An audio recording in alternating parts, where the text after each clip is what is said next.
Guys what's up and आज आ गया है हमारा last topic that is corrosion, यानी हम लोगों का क्लास 12th का आखिरी टॉपिक चैप्टर नंबर 3 का कोरोजन, जो हमारा आज इस चैप्टर को कंप्लीट करेगा। फाइनली हम लोग चैप्टर नंबर 4 पर मूव करने वाले हैं। That is really good. बात करेंगे कोरोजन के बारे में। गाइस एक छोटा सा आप लोगों से मैं रिव्यू चाहता हूं। आप लोग मुझे बताएं, अभी अपने 3 ही चैप्टर हुए हैं, तो आप में से कुछ बच्चे बोलते हैं कि रिवीजन बनाओ। तो गाइस मेरा ऐसा सोचना है कि अगर मान लीजिए चैप्टर आज यहां पर खत्म हो रहा है, तो इस चैप्टर खत्म होने के साथ ही क्यों ना मैं आप लोगों के लिए इसी प्लेलिस्ट में एक छोटा सा वीडियो बनाऊं, जिसके अंदर मैं इस चैप्टर के सारे इंपॉर्टेंट पॉइंट्स के बारे में आपके साथ डिस्कस करूं, सारे की पॉइंट्स आपको इस चैप्टर के डिस्कस करा दूं, जिससे आपका पूरा चैप्टर एक वीडियो में हल्का सा रिवाइज हो जाए। पढ़ना तो पूरा डिटेल में पड़ेगा, तो आप कमेंट सेक्शन में मुझे लिखकर बता दो कि क्या चाहते हो, उस अकॉर्डिंग अपन वर्क करेंगे। अगर आज आप बोलोगे कि नहीं सर रिविजन की जरूरत नहीं है, वो एग्जाम टाइम पे देखेंगे, तो वो तब देखेंगे, केमिकल काइनेटिक्स शुरू कर देंगे चैप्टर नंबर 4, और अगर नहीं तो अपन इसके फिर रिवीजन वीडियो पर वर्क करेंगे और एक आपको अच्छा प्यारा सा रिवीजन वीडियो बना दूंगा। देखता हूं कितने मिनट का बनेगा, छोटा ही रखने की उसको कोशिश करूंगा। स्टार्ट करते हैं कोरोजन। बेटा देखो कोरोजन क्या है, ये वो कोरोना वायरस है जो हमारे सारे मेटल्स को डिटोरिएट कर देता है। ये सारे मेटल्स को क्या कर देता है?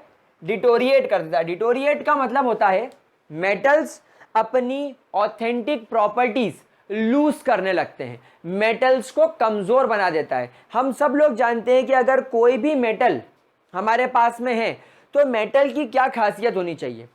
मैं बोलता हूं कि अगर मेरे पास में कोई मेटल है तो it should be very hard, it should be very strong, it should be very shiny, उसके पास मेलिएबिलिटी होनी चाहिए, उसके पास डक्टिलिटी होनी चाहिए, उसके पास सोनोरस प्रॉपर्टी होनी चाहिए, वो good conductor of heat and electricity होना चाहिए, वो मैग्नेटिक प्रॉपर्टी शो करना चाहिए, वो इलेक्ट्रॉन लूज करके केमिकल रिएक्शंस करना चाहिए। ये सारी प्रॉपर्टी एक मेटल के पास होनी चाहिए। लेकिन कोरोजन की वजह से मेटल अपनी ये सारी प्रॉपर्टीज नहीं कर पाता, मतलब उसकी प्रॉपर्टीज डिटोरिएट होने लग जाती है। एक कोरोड मेटल यानी एक मेटल जिसपे कोरोजन लग चुका है, अब वो कमजोर हो गया है, अब वो वीक हो गया है, अब वो इजीली ब्रेक हो सकता है।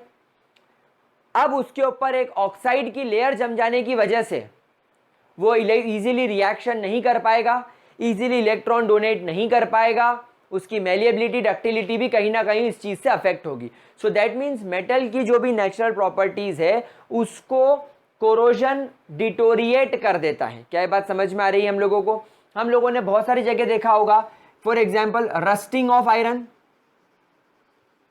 रस्टिंग ऑफ आयरन का मतलब होता है आयरन पे जंग लग जाना। हम लोग सब जानते हैं एक रेडिश ब्राउन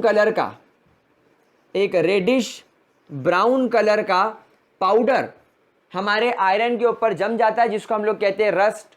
उसके अलावा आप लोगों ने देखा होगा greying of gold, silver, greying of silver. Silver हल्का सा काला पड़ने लगता है, जो पुराना सिल्वर होता जाता है वो काला पड़ने जाता है। एंड ऑल्सो ग्रेइंग यानी कि हल्का सा काला से ग्रे कलर के बीच में ग्रेइंग ऑफ एल्यूमिनियम।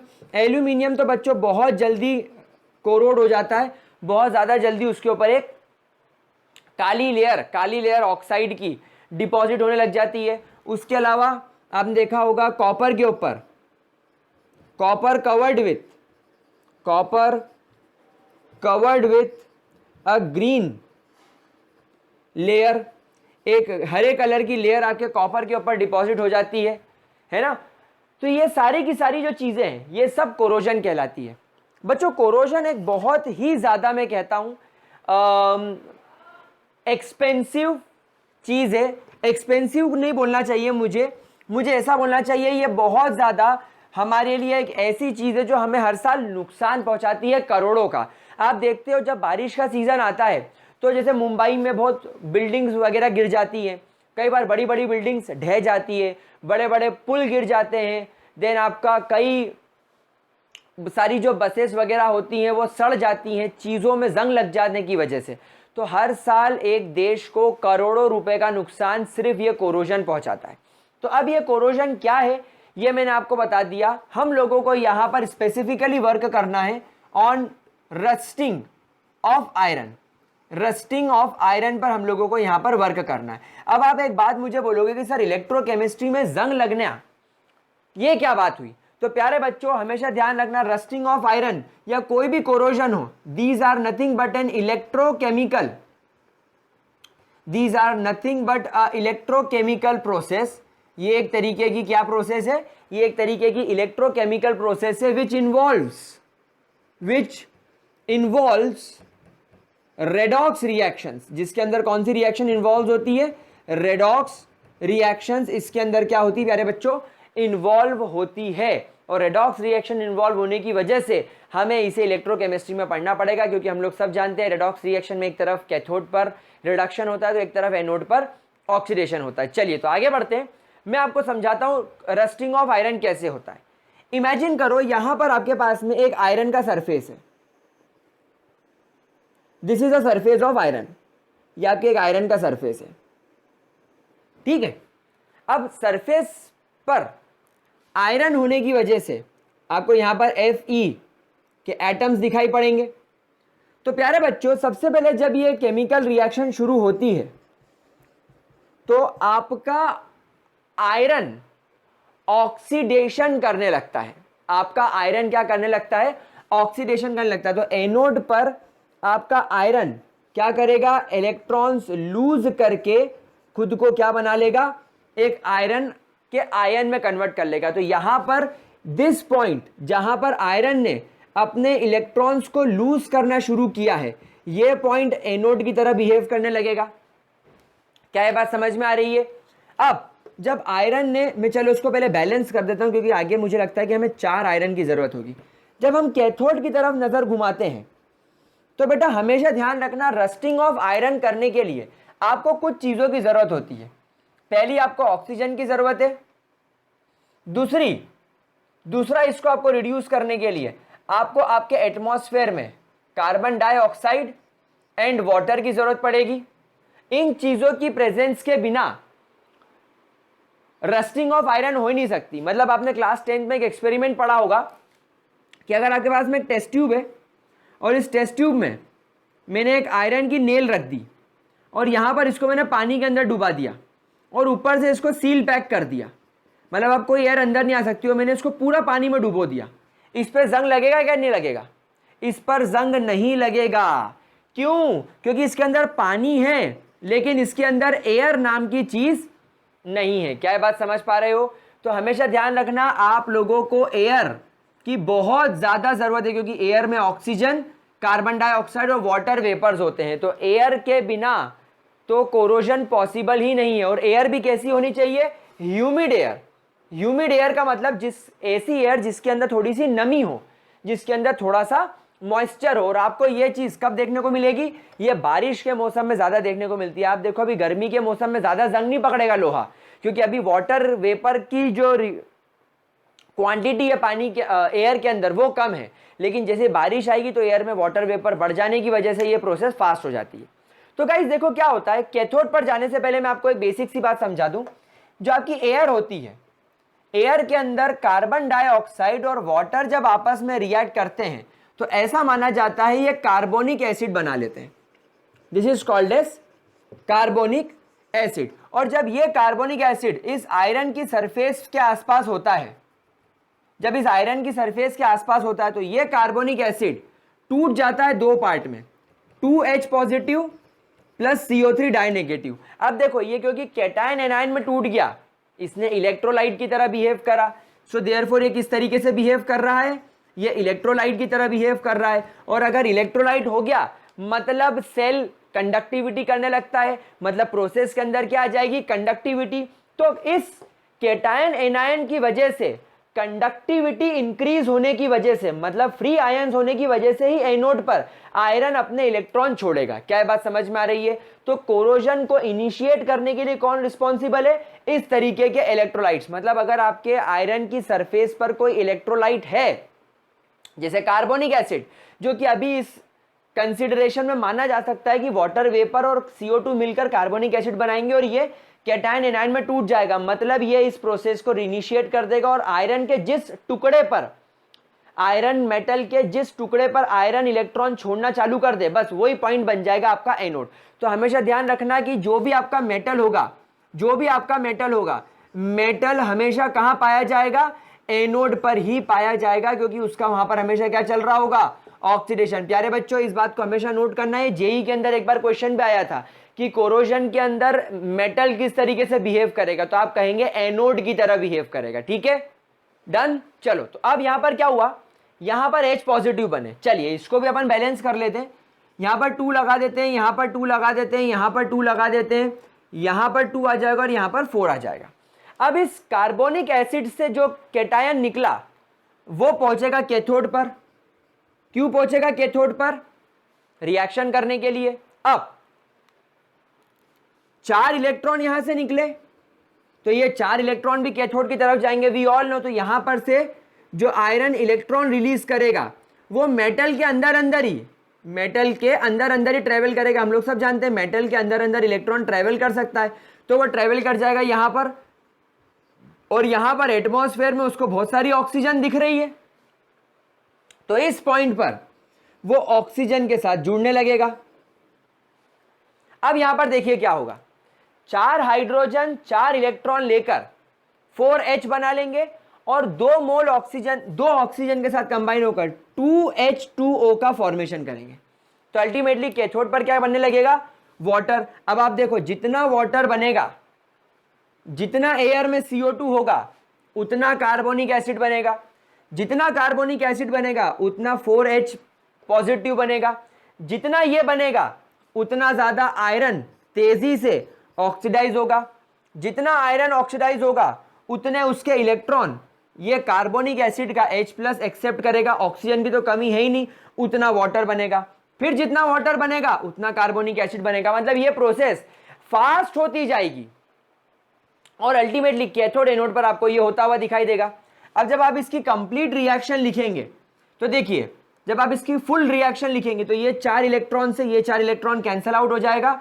अब रिएक्शन क्या बचेगी, 2Fe plus 4H positive plus oxygen will give you 2Fe di positive plus 2 moles of H2O। ये आपकी ओवरऑल केमिकल रिएक्शन हो गई कोरोजन की। क्या ये बात समझ में आ रही है मेरे प्यारे बच्चों को। और ये Fe डाई पॉजिटिव जब और फर्दर कांटेक्ट में आएगा, जब ये फर्दर कांटेक्ट में आएगा किसके, ऑक्सीजन के, ऑक्सीजन के जब ये फर्दर कांटेक्ट में आएगा तो देखिए क्या होगा। मैं यहां लिखता हूं, यहां लिख देता हूं, 2Fe di positive when comes in contact with oxygen it forms Fe2O3।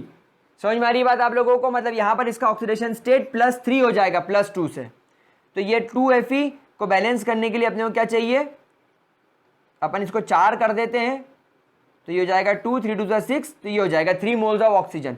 तो यहां पर आप देखिए आयरन का क्या हो गया, और ज्यादा फर्दर ऑक्सीडेशन, मतलब आयरन अपने +2 फॉर्म से +3 फॉर्म में कन्वर्ट हो जाएगा और क्या बना लेगा, Fe2O3। क्या बात समझ में आ रही है। और ये Fe2O3 और ये Fe2O3 जब further x moles of water के कांटेक्ट में आएगा, जितना पानी मॉइस्चर होगा उतना ज्यादा ये Fe2O3.X H2O बना लेगा, जिसको आप लोग रस्ट बोलते हैं। और ये रस्ट फाइनली डिपॉजिट होने लगेगा कहां पर, आपके आयरन के ऊपर। तो ये मैंने आपको समझाया। एक काम करता हूं, थोड़ी रिएक्शन हौश पौच हो गई है, मैं इसको लाइन वाइज लिख देता हूं, लेकिन आप लोगों को आई थिंक ये प्रोसेस समझ में आ गई। तो एक काम करते हैं, ये सब रब करके एक अच्छी तरीके से मैं रिएक्शन लिख देता हूं सारी, ताकि आप लोगों को क्लियर हो जाए सारी की सारी। वाह वाह, लाइन से लिखूंगा मैं रिएक्शन सारी, सब याद हो जाएगी आपको रिएक्शंस हमारी। ठीक है, चलिए तो ध्यान से पढ़ेंगे। सबसे पहले एयर में क्या हो रहा है, सबसे पहले एयर में क्या हो रहा है। एयर में CO2 के 2 मोल्स वाटर के 2 मोल्स के साथ कंबाइन होकर 2 मोल्स ऑफ कार्बोनिक एसिड बना रहे हैं। ये carbonic acid 2 moles of carbonic acid इस तरीके से आयोनाइज हो जाता है ताकि 4 moles of H positive and 2 moles of CO3 die negative बना सके। ये एयर में रिएक्शन हो गई। जैसे ही ये H प्लस प्रोड्यूस हुआ, मेटल की सरफेस पर सबसे पहले आयरन के 2 मोल्स अपने इलेक्ट्रॉन्स रिलीज करके खुद को कर लेंगे ऑक्सीडाइज, और जहां पर यह प्रोसेस होगी मेटल के उस टुकड़े को, उस एरिया को एनोड कह दिया जाएगा। फिर ये इलेक्ट्रॉन ट्रेवल करते हुए कहां पहुंचेंगे? कैथोड के पास। और इसके साथ साथ ये 4H पॉजिटिव पहुंचेगा कैथोड पर। तो 4H पॉजिटिव प्लस 4 इलेक्ट्रॉन, और मेटल की सरफेस ऑक्सीजन के कांटेक्ट में है, तो ये सब कंबाइन होकर बना लेंगे 2 मोल्स ऑफ वाटर। तो जब आप इस रिएक्शन को कंबाइन करेंगे तो कंप्लीट रिएक्शन में 4 इलेक्ट्रॉन से कैंसिल आउट हो जाएंगे, तो बचेगा 2Fe plus 4H positive plus oxygen will give you 2Fe di positive plus 2 moles of water. तो ये हो गई आपकी फाइनल कंप्लीट केमिकल रिएक्शन। फिर यहां से क्या होगा? ये 4 moles of Fe di positive हमको लगेंगे, जो फर्दर 3 मोल्स ऑक्सीजन के साथ कांटेक्ट में आएंगे, ताकि 2 मोल्स ऑफ Fe2O3 बना सके, जिसमें आयरन का ऑक्सीडेशन स्टेट हो जाएगा +3। फिर ये आयरन ऑक्साइड फर्दर Fe2O3 ये फर्दर जब X मोल्स ऑफ वाटर के साथ कांटेक्ट में आएगा तो ये बना लेगा Fe2O3.XH2O, और इसे ही प्यारे बच्चों क्या बोला जाता है? रस्ट। और यही तो है कोरोजन की मेन वजह। तो बच्चों इस तरीके से कोरोजन होता है, इस तरीके से रस्टिंग होती है। क्या ये बात समझ में आ गई? क्या इसके अंदर किसी भी तरीके की, आई रिपीट, किसी भी तरीके की कोई भी दिक्कत? प्लीज जरा इसको ध्यान से नोट कर लीजिए। हाँ बच्चों, इतना लिख लिया हम लोगों ने। चलिए गाइस आगे बढ़ते हैं, फटाफट से स्टडी करते हैं और आगे चलते हैं।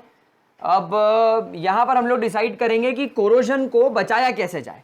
तो अभी मैंने आप लोगों को एक बात बताया, कोरोजन हो कैसे रहा है। कोरोजन होने के लिए आपके पास में एक मेटल होना चाहिए। मेटल के ऊपर जो इन्वायरमेंट है वहां पर ऑक्सीजन, एयर यानी कि carbon dioxide, water molecules, moisture होना चाहिए।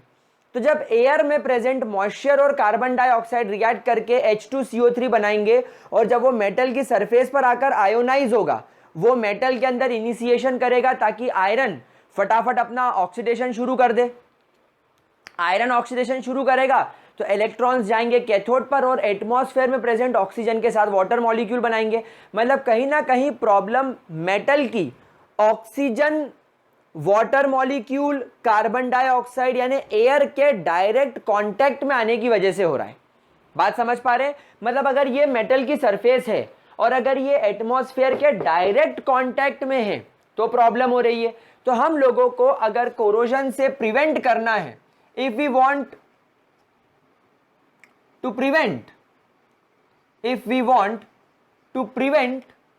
आवर मेटल फ्रॉम कोरोजन, तो हमें क्या करना होगा भाई? सबसे पहली बात, हमको जो सबसे बेसिक फंडा वो क्या यूज करना है कि मेटल और एटमॉस्फेयर के बीच में एक लेयर लगा दी जाए। मेटल और एटमॉस्फेयर के बीच में एक लेयर लगा दी जाए। तो सबसे पहला काम मैं क्या कर सकता हूं कि मेरे मेटल को एक एंटी रस्ट सॉल्यूशन से पेंट कर दूं, एक एंटी रस्ट सॉल्यूशन लगा दूं मैं। जैसे आप मार्केट में जाकर पता करना, रेड ऑक्साइड के नाम का एक लाल कलर का पेंट आता है, उसे पहले हम लोग लोहे के ऊपर आराम से पुताई कर देते हैं। जब वो सूख जाता है फिर हम लोग उसके ऊपर एक कलर का ऑयल पेंट करते हैं। तो जो रेड ऑक्साइड होता है वो रेड ऑक्साइड और कुछ नहीं, आयरन ऑक्साइड होता है। आयरन ऑक्साइड का मतलब क्या है? देखो मैं आपको बताता हूं क्या होता है, फंडा समझो। आप लोगों ने देखा होगा कि जो एल्यूमिनियम होता है, जैसे ये एल्यूमिनियम का टुकड़ा है तो सरफेस पे भी एल्यूमिनियम है। इमेजिन कर रहे हो आप, सरफेस पर भी क्या है? एल्यूमिनियम है। देखो ध्यान से समझना इस चीज को। और अंदर भी एल्यूमिनियम है, सरफेस पर भी एल्यूमिनियम है और अंदर भी एल्यूमिनियम है। अब जब रस्टिंग स्टार्ट होगी तो कई बार क्या होता है, जब रस्टिंग होती है तो सिर्फ सरफेस पर मौजूद एल्यूमिनियम रस्ट होकर अपने आप को ऑक्साइड बना लेता है। तो अब ये एल्यूमिनियम ऑक्साइड बन गया, एल्यूमिनियम ऑक्साइड बन गया, एल्यूमिनियम ऑक्साइड बन गया, एल्यूमिनियम ऑक्साइड बन गया, मतलब पूरी सरफेस अब एल्यूमिनियम ऑक्साइड के अंदर कन्वर्ट हो गई। तो अब पूरी सरफेस आपको काली काली दिखने लगी।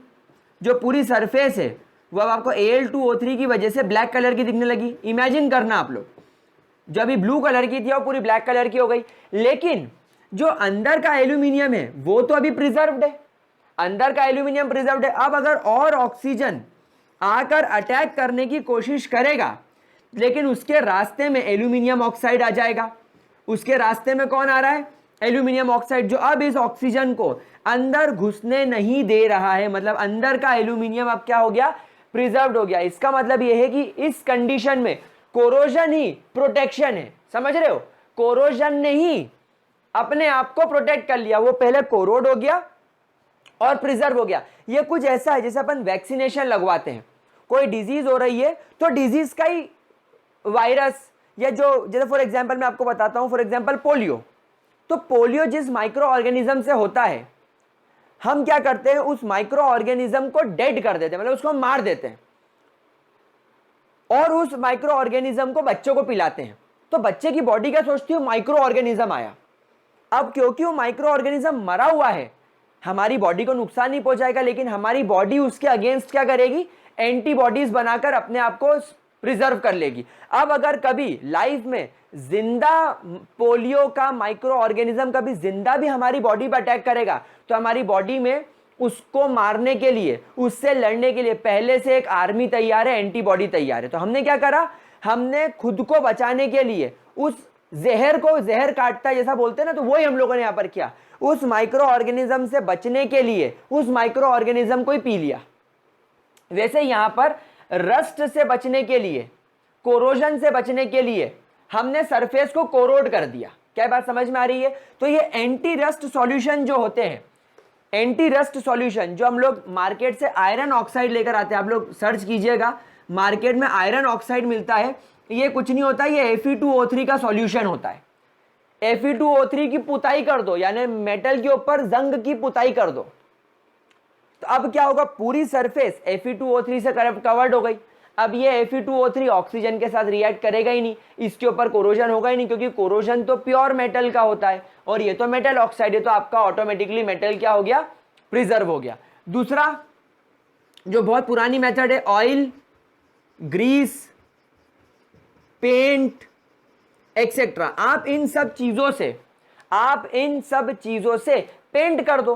पेंट क्या रहेगा? टेम्पररी रहेगा, कुछ टाइम के बाद पेंट निकल जाएगा, लेकिन एक बैरियर का काम करेगा। तो पेंट यहां पर कैसा काम कर रहा है? Paint, oil are working as barriers. ये बैरियर्स की तरह यहां पर काम कर रहा है। Is that clear to you guys? चलिए आगे चलते हैं, पॉइंट नंबर 3 की बात करते हैं। यहां पर आप लोग क्या कीजिए? आप लोग यहां पर मेटल की सरफेस को, cover the metal surface, cover the metal surface with other metals like zinc etc. आपने क्या करा? आयरन की सरफेस के ऊपर जिंक की सरफेस चढ़ा दी, आयरन की सरफेस के ऊपर जिंक की सरफेस चढ़ा दी। ध्यान रखिएगा प्यारे बच्चों, this method is also called as galvanization. What is galvanization? Galvanization का मतलब होता है it is nothing but covering of the metal, covering of the metal surface, covering of the metal surface with zinc. अब यहां पर ये zinc मदद क्या करेगा? यहां पर जिंक हमारी मदद क्या करेगा? तो प्यारे बच्चों, जब मैंने चेक किया इलेक्ट्रोकेमिकल सीरीज के अंदर, जब मैंने इलेक्ट्रोकेमिकल सीरीज के अंदर चेक किया, तो मैंने ये देखा, अच्छा आपका ये सवाल हो सकता है कि सर जिंक के अलावा आप और कोई एग्जाम्पल तो दो, तो वो मैं आपके ऊपर छोड़ता हूं, ये आप डिसाइड करो इलेक्ट्रोकेमिकल सीरीज देखकर। जब हम लोगों ने इलेक्ट्रोकेमिकल सीरीज देखी प्यारे बच्चों, तो हमने ये देखा कि iron Fe di positive plus 2 electrons form Fe, इसका स्टैंडर्ड इलेक्ट्रोड पोटेंशियल जो आ रहा है वो आ रहा है -0.44 वोल्ट्स। लेकिन जब मैंने जिंक का स्टैंडर्ड इलेक्ट्रोड पोटेंशियल चेक किया तो स्टैंडर्ड इलेक्ट्रोड पोटेंशियल जिंक का आ रहा था -0.74 वोल्ट्स। तो जब मैंने दोनों को कंपेयर किया तो आप बताइए आपका क्या जवाब आएगा। आप मुझे बताइए इलेक्ट्रोकेमिकल सीरीज में जिस मेटल का standard electrode potential more negative होता है वो क्या बोलता है। मैंने आपको क्या सिखाया था, रिएक्शन देखो। रिएक्शन में आप जिंक डाई पॉजिटिव को इलेक्ट्रॉन दे रहे हो ताकि वो जिंक बने। आप ये करना चाहते हो लेकिन रिस्पॉन्स कैसा आ रहा है, नेगेटिव। आप कोई काम करना चाह रहे हो लेकिन रिस्पॉन्स कैसा आ रहा है, नेगेटिव। इस नेगेटिव रिस्पॉन्स का मतलब क्या है, नहीं करना है काम, ये काम नहीं करना है। इलेक्ट्रोकेमिकल सीरीज में नेगेटिव रिस्पॉन्स आ रहा है, मतलब नेगेटिव वैल्यू का आने का मतलब है ये चीज नहीं होनी चाहिए। मतलब जिंक इलेक्ट्रॉन लेने में इंटरेस्टेड नहीं है तो काय में इंटरेस्टेड है, छोड़ने में, इलेक्ट्रॉन को रिलीज करने में। और अगर कोई इलेक्ट्रॉन रिलीज करता है तो उसका क्या होता है, ऑक्सीडेशन। तो हमेशा ध्यान रखना प्यारे बच्चों, यहां पर एक चीज क्लियर हो गई कि इन दोनों में से इलेक्ट्रॉन एक्सेप्ट करना, इसको भी करना है, आयरन को भी करना है, लेकिन दोनों में से ज्यादा नेगेटिव रिस्पॉन्स किसका है, जिंक का। मतलब जिंक को बिल्कुल नहीं पसंद है कि मैं इलेक्ट्रॉन लूं, उसको क्या पसंद है, इलेक्ट्रॉन छोड़ूं। तो इन दोनों में से जल्दी इलेक्ट्रॉन कौन छोड़ेगा, आप देखो इसका रिस्पॉन्स -0.44 है, इसका रिस्पॉन्स -0.74 है। मतलब जिंक विल ऑक्सीडाइजेस इजीली। अब अगर जिंक आयरन से ज्यादा इजीली ऑक्सीडाइज हो रहा है और आपने आपके आयरन की सरफेस को जिंक से कवर कर दिया है तो अब जो कोरोजन होगा, अब जो एटमॉस्फेयर के साथ रिएक्शन होगी वो कौन करेगा, वो जिंक करेगा, क्योंकि जिंक पहले ऑक्सीडाइज होगा, आयरन का वो ऑक्सीडेशन रोक देगा। तो आपका तो आयरन बच गया ना, आपको क्या करना है, आपको तो आयरन बचाना है, आपको जिंक से मतलब थोड़ी है। तो ये होती है प्रोसेस गैल्वेनाइजेशन की, इसको सैक्रिफिशियल मेथड भी बोलते हैं, सैक्रिफिशियल मेथड भी बोलते हैं। सैक्रिफिशियल मेथड का मतलब होता है आपके एक मेटल को बचाने के लिए दूसरे का सेक्रीफाइस कर देना। हमको यहां पर आयरन को सेव करना है, इसलिए हम लोग जिंक का सेक्रीफाइस कर रहे हैं, बोल रहे हैं तू जाके ऑक्सीडाइज हो जा, तू मर जा, हमारे आयरन को बचा ले। क्या बात समझ में आ रही है। तो अब ये आपके ऊपर है कि आयरन के ऊपर आप किन किन मेटल की कोटिंग कर सकते हो। आप उन सारे मेटल्स की कोटिंग कर सकते हो जिनका आयरन के मुकाबले standard electrode potential more negative होगा, मतलब वो आयरन से ज्यादा इजीली ऑक्सीडाइज हो जाएंगे। तो जब कंडीशन बनेगी ऑक्सीडेशन की तो ये इजीली ऑक्सीडाइज हो जाएंगे। तो प्यारे बच्चों ये आपकी कुछ टेक्निक्स हो गई मेथड प्रिवेंट करने की, ठीक है, मेथड ऑफ प्रिवेंशन हो गई। तो गाइस यहां पर हमारा चैप्टर खत्म। रिवीजन करना है, क्या करना है जल्दी से कमेंट करके बताओ। चैप्टर खत्म होता है, अब केमिकल काइनेटिक्स में मुलाकात होगी। Bye bye, have a great day, yo.